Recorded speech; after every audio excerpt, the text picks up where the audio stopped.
राधे राधे बच्चों, मैं हूं हृदय एससीजी इंस्टीट्यूट से। आज बेटा पार्ट 2 में आपका बहुत बहुत स्वागत है मेटल एंड नॉन मेटल की वीडियो में। ठीक है, आज हम जो है आगे की बात करेंगे केमिकल प्रॉपर्टीज ऑफ मेटल। यदि आप लोगों ने बेटा पार्ट 1 नहीं देखा है तो आप जो है पार्ट 1 देखिए पहले, फिर आपको ये चीजें समझ में आएगी। मैंने उसमें बताया था आपको कि मेटल और नॉन मेटल की प्रॉपर्टीज क्या होती हैं और कुछ एक्सेप्शन केस भी आपको बताए गए थे, वो भी आप देख सकते हैं, वहां से इंपॉर्टेंट हैं और एग्जाम में आते भी हैं। अब बात करते हैं बेटा पार्ट 2, जिसमें हम बात करेंगे chemical properties of metal and non metal. ठीक है, पहले मेटल की बात चल रही है तो कुछ इनकी केमिकल प्रॉपर्टीज हैं कि भाई जो मेटल्स हैं कि पानी के साथ रिएक्शन कर रहे हैं या एयर के साथ रिएक्शन कर रहे हैं या फिर ऑक्साइड के साथ रिएक्शन कर रहे हैं, एसिड के साथ रिएक्शन कर रहे हैं, तो ये क्या फॉर्म कर रहे हैं। ठीक है, तो वो आज हम डिस्कस करेंगे। तो सबसे पहला है बेटा केमिकल प्रॉपर्टीज ऑफ मेटल। ठीक है, तो इसमें पहली रिएक्शन है आपके पास की रिएक्शन विद एयर। और जब भी याद रखो बेटा, अगर एयर की बात हो रही है तो हम बात करते हैं ऑक्सीजन की। क्लियर हो रही है? ठीक है, तो रिएक्शन विद एयर, अगर मेटल हमारे ऑक्सीजन के साथ रिएक्शन कर रहे हैं तो हमेशा जनरली फॉर्म करेंगे क्या बेटा, मेटल ऑक्साइड। क्लियर हो गई है? फॉर एग्जांपल देख लो बेटा, सोडियम ने अगर ऑक्सीजन के साथ रिएक्शन करी तो क्या बना लिया, सोडियम ऑक्साइड। ठीक है, बैलेंस से चेक कर लेना आप, तो Na2O इसका फॉर्मूला होगा। क्लियर है? अब देखो इसी के अंदर एक चीज आ रही है, बहुत इंपॉर्टेंट है बेटा, कई बार एग्जाम में पूछी गई है कि एम्फोटेरिक ऑक्साइड क्या होती है। तो ध्यान से समझना, metal oxide react with both acid and base. ठीक है, जो मेटल ऑक्साइड होंगे वो हमारे जो है किसके साथ रिएक्शन करते हैं, एसिड के साथ भी रिएक्शन कर सकते हैं और बेस के साथ भी रिएक्शन कर सकते हैं। ठीक है, फॉर एग्जांपल बहुत इंपॉर्टेंट रिएक्शन है, आपको ऐसे समझ लो बेटा रटनी है। ठीक है, क्वेश्चन किस तरह से पूछा जाएगा, ये डिफाइन है एम्फोटेरिक ऑक्साइड और राइट इट्स एग्जांपल। ठीक है, तो हमारे पास जो मेटल ऑक्साइड होता है वो होता है एल्युमिनियम ऑक्साइड Al2O3, वो एसिड के साथ मतलब Cl के साथ भी रिएक्शन कर सकता है और NaOH के साथ भी रिएक्शन कर सकता है। ठीक है, तो Al2O3 प्लस में 6HCl बराबर में क्या बनाएगा बेटा, 2AlCl3 प्लस में 3H2O। क्लियर हो गई ये बात? ठीक है, Al2O3 प्लस में 2NaOH बेस के साथ रिएक्शन हो रही है। ठीक है, तो यहाँ पर बनता है बेटा 2NaAlO2, इसका नाम होता है बेटा सोडियम एल्यूमिनेट। ठीक है, और H2O आपका बाहर हो रहा है। आप मुझे कमेंट सेक्शन में बताएंगे कि दूसरा एम्फोटेरिक ऑक्साइड का नाम क्या होता है, कमेंट सेक्शन में बताएं। ठीक है, आगे देखो बेटा नेक्स्ट रिएक्शन है हमारे पास की रिएक्शन विद वाटर। अगर जो मेटल्स हैं वो वाटर के साथ रिएक्शन करते हैं तो क्या बनाएंगे, तो जनरली आपको पता होगा H2O फॉर्मूला होता है वाटर का। तो हमेशा याद रखना, जब भी वाटर के साथ रिएक्शन होगी तो हमेशा हाइड्रोक्साइड बनते हैं। ठीक है, लेकिन यहाँ पर हमने इनको 3 कैटेगरी में बांटा हुआ है। पहली कैटेगरी है बेटा कि रिएक्शन विद कोल्ड वाटर, दूसरी कैटेगरी है बेटा आपकी स्टीम। अच्छा, एक चीज और समझ लो बेटा, यहाँ पर कोल्ड वाटर, स्टीम और हॉट वाटर की बात करी गई है, तो तीनों का ही फॉर्मूला क्या होगा बेटा, H2 होता है। ठीक है, आप लोग जानते होंगे, मैंने आप लोगों को पहले भी कहीं बताया हुआ है कि जैसे आइस हो गया है ना, वाटर जो लिक्विड फॉर्म में है ये सॉलिड फॉर्म में है, और जो H2O गैस जो होती है, वाटर गैस जो होगी मतलब भाप जिसको बोलोगे आप, स्टीम, क्या बोलोगे बेटा, स्टीम। इन तीनों का भी फॉर्मूला क्या होता है, H2O ही होता है। ठीक है, तो रिएक्शन विद कोल्ड वाटर की अगर हम बात कर रहे हैं तो यहाँ पर जो कंसीडर करे जाएंगे मेटल वो करे जाएंगे बेटा सोडियम, पोटेशियम और कैल्शियम। ठीक है, तो इनके केस में क्या होगा, पोटेशियम ने H2O के साथ रिएक्शन करी और पोटेशियम हाइड्रोक्साइड की फॉर्मेशन करी और क्या निकल गया बेटा, हाइड्रोजन गैस इवॉल्व हो गई। क्लियर हो गई? बात चल रही है रिएक्शन विद स्टीम। स्टीम का भी फॉर्मूला H2O होता है। ठीक है, यहाँ पर कंसीडर करे जाएंगे मेटल आपके FeAl, बहुत इंपॉर्टेंट चीज है, समझने वाली बात है।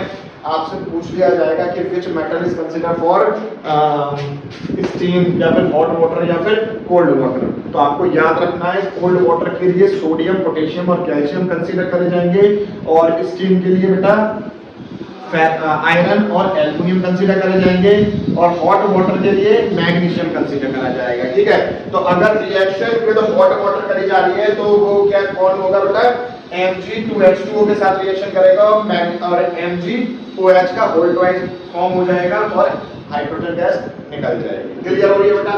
नाउ अब बात करी जा रही है बेटा थर्ड प्रॉपर्टी की, रिएक्शन विद डाइल्यूट एसिड। पहले तो डाइल्यूट और कंसंट्रेटेड का मतलब समझो कि डाइल्यूट का मतलब क्या होता है, कंसंट्रेटेड का मतलब क्या होता है। देखो लेट्स सपोज कि आपने जो है कोई भी चीज लिया, कोई भी एसिड लिया, उसमें पानी की मात्रा ज्यादा कर दी, ठीक है, तो वो क्या हो जाएगा, डाइल्यूट हो जाएगा, जिसमें अमाउंट ऑफ वाटर ज्यादा होगा। और कॉन्सेंट्रेटेड का मतलब ये होता है कि उसमें एसिड की मात्रा ज्यादा है, ठीक है। तो हम मेटल्स की एसिड के साथ रिएक्शन करवा रहे हैं, और एसिड कैसे होंगे, हमारे डाइल्यूट एसिड होंगे। क्लियर हो रही है ये बात? तो मेटल की अगर डाइल्यूट एसिड के साथ रिएक्शन करवाई जा रही है, तो हमारे पास जो फॉर्म होगा वो होगा सॉल्ट प्लस में हाइड्रोजन गैस।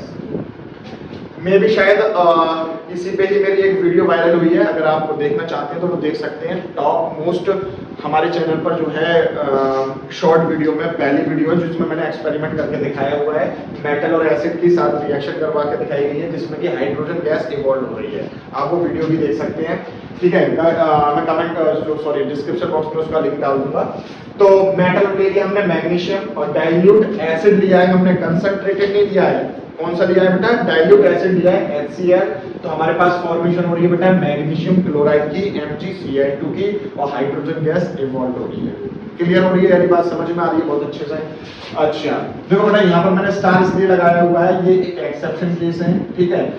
ये क्या है हमारे पास, नाइट्रिक एसिड। तो नाइट्रिक एसिड के साथ जनरली आपके मैग्नीशियम और मैंगनीज दो मेटल होंगे जो रिएक्शन करेंगे, और यहाँ पर जो कंपाउंड फॉर्म होगा वो होगा बेटा MgNO3 का होल ट्वाइस प्लस में H2। क्लियर हो रही है ये बात? तो अगर रिएक्शन पूछ ली जाएगी तो इसी के अंडर में ही आएगी, इसी को ही कंसीडर करके चलेंगे, ठीक है। अगला टॉपिक है हमारे पास बेटा एक्वारिजिया। बहुत इंपॉर्टेंट है, इस पर क्वेश्चन पूछ लिए जाते हैं कि भाई कौन कौन से ऐसे मतलब जो है सोल्यूशन है जो इसमें प्रेजेंट होते हैं। तो पहले तो समझो एक्वारिजिया होता क्या है। आप लोगों ने बेटा सुनार की दुकान पे कभी गए होंगे कि जैसे आपका जो है सिल्वर का कोई ऑर्नामेंट है या ज्वेलरी है या गोल्ड की कोई ज्वेलरी है, तो वो क्या हो जाती है, काली हो जाती है, ग्रीन हो जाती है, उस पर मतलब जैसे बोलते हैं ना कि जंग आ जाती है, ठीक है। तो उसको साफ करवाने के लिए हमें वो ज्वेलरी जो है वो एक्वारिजिया के सॉल्यूशन में डालनी पड़ती है, ठीक है। उससे क्या होगा, जो भारी परत में जो भी जंग वगैरह लगी हुई है वो क्या हो जाती है, साफ हो जाती है, ठीक है। एक चीज और, ये इतना ज्यादा पावरफुल या फिर कंसंट्रेटेड सॉल्यूशन होता है कि हमारी बॉडी के लिए बहुत ज्यादा हार्मफुल है, ठीक है। ध्यान से देखना, इसमें क्या क्या चीजें मिली हुई होती हैं। ये मिक्सचर होता है बेटा कंसंट्रेटेड HCl और कंसंट्रेटेड HNO3, बहुत ज्यादा पावरफुल एसिड है ये दोनों, ठीक है। और किस रेशियो में मिले हुए होते हैं बेटा, 3:1 रेशियो में ये मिलते हैं, तभी एक्वारिजिया की फॉर्मेशन होती है। तो आपसे रेशियो भी पूछा जा सकता है, और आपसे पूछा जा सकता है कौन कौन से ऐसे एसिड हैं जो इसमें मिले हुए होते हैं। तो ऐसा नहीं है आपको सिर्फ HCl लिखना है, आपको लिखना है कंसंट्रेटेड HCl और कंसंट्रेटेड नाइट्रिक एसिड HNO3, ठीक है। तो जो भी आप क्या नाम है आपकी ज्वेलरी वगैरह या जो भी चीजें हैं जो जंग आ गई है उन पर, तो आप एक्वारिजिया सॉल्यूशन में डालोगे तो वो साफ हो जाती है। परंतु समझो इस बात को, क्या कि अगर आप ज्यादा देर तक अपनी ज्वेलरी को एक्वारिजिया में रखते हैं तो ये क्या नाम है जो है गोल्ड और सिल्वर को भी डिसॉल्व कर सकता है, ठीक है, मतलब पूरा गायब कर देगा। आ रही है बात समझ में? ठीक है। तो जितने भी सुनार होते हैं वो थोड़ी देर डिप करते हैं, फिर एकदम से निकालते हैं, थोड़ी देर डिप करते हैं, एकदम से निकाल देते हैं। अगर ज्यादा देर तक डिप कर रहे हैं तो दिस मीन्स कि क्या नाम है उसमें क्या है, जो आपका गोल्ड है वो डिसॉल्व हो रहा है और नीचे सेटल डाउन हो रहा है, ठीक है।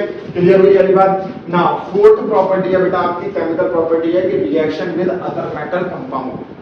हम क्या कर रहे हैं बेटा, एक मेटल है हमारे पास, मेटल A है ना, उसकी रिएक्शन हम करवा रहे हैं बेटा salt solution of metal B के साथ, ठीक है। तो मेटल A मैंने सोडियम ले लिया है और इसका एक सॉल्ट सॉल्यूशन ले लिया है जैसे ZnSO4, ठीक है। तो क्या होगा यहाँ पर डिस्प्लेसमेंट रिएक्शन आपको देखने को मिलेगी कि Na जो है वो Zn को डिस्प्लेस कर देगा अपने उसके सॉल्यूशन से, तो Zn तो बाहर हो जाएगा और ये अपना सॉल्ट सॉल्यूशन बना लेगा। क्या बना लेगा? Na2SO4 और प्लस में Zn। क्लियर हुई है बेटा? अब हम जो है रिएक्टिविटी सीरीज पढ़ने जा रहे हैं, तो अभी नहीं दिखाऊंगा मैं आप लोगों को, ठीक है, दिखाऊंगा 2 मिनट बाद। तो यहाँ पर जो है बेटा थोड़ी सी हंसी आएगी आप लोगों को जब आप रिएक्टिविटी सीरीज याद करोगे कि कौन किसको हम प्रायोरिटी पहले दे रहे हैं, कौन ज्यादा स्ट्रॉन्गर है या कौन ज्यादा मोर रिएक्टिव है, ठीक है। तो उसी आधार पर हमने रिएक्टिविटी सीरीज देख रखी है। तो आपने पढ़ी भी होगी, लेकिन हमने नीचे में थोड़ी सी चेंज कर दी है, तो वो नीचे वाली देखेंगे पहले। देखो कैसे ये क्या हो गया, अगर आपको दिख रही होगी कि मतलब potassium, sodium, calcium, magnesium, aluminium, zinc और ferrous, lead, hydrogen, copper HgAgAu, ठीक है। चलिए, तो ये तो आप लोगों को याद होगी पहले से ही कि केदारनाथ का माली आलू जरा फीके पकाता है, पर यहाँ पर हमने थोड़ा सा चेंज किया है। क्या है? कुत्ता हगा आगे आओ। क्या बेटा? कुत्ता हगा आगे आओ, ठीक है। तो हमें कुछ याद नहीं आ रहा था, तो हमारा बैटरी बंद है, तो हमने क्या किया बेटा, इसको बच्चों के साथ, ये मेरी अकेले की वो नहीं है, इन बच्चों ने बनवाई है। तो सी से क्या हो गया? कुत्ता, HG क्या हो गया? हगा, और AG बोले तो आगे, और AU बोले तो आओ, ठीक है। तो याद कर लो दोबारा से, केदारनाथ का माली आलू जरा फीके पकाता है, कुत्ता हगा आगे आओ, जिंदगी भर याद रह जाएगी आपको, ठीक है। तो ये हमारी रिएक्टिविटी सीरीज थी। अब समझो कि इस रिएक्टिविटी सीरीज का कहाँ यूज होता है, क्वेश्चन कैसे बनते हैं, ठीक है।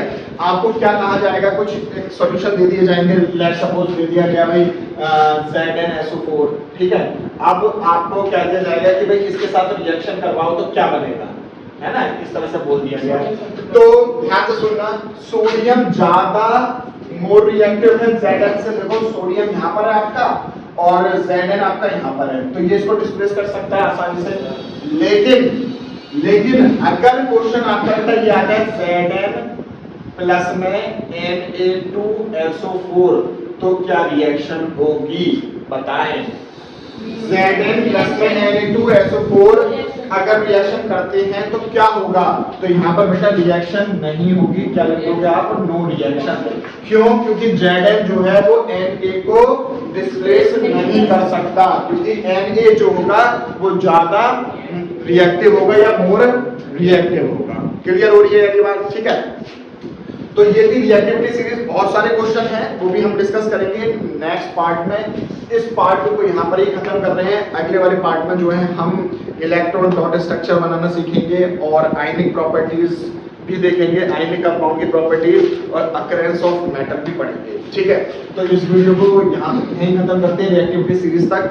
यहाँ तक बेटा आपको बहुत अच्छे से समझ में आई हो तो कमेंट सेक्शन में मुझे एक बार जरूर बताएं, ताकि हम लोगों में भी मोटिवेशन बढ़े और हम ऐसे ही वीडियो लाते रहें। अगर वीडियो अच्छी लगी हो तो लाइक करें, कमेंट करें और चैनल को सब्सक्राइब कर लें। राधे राधे।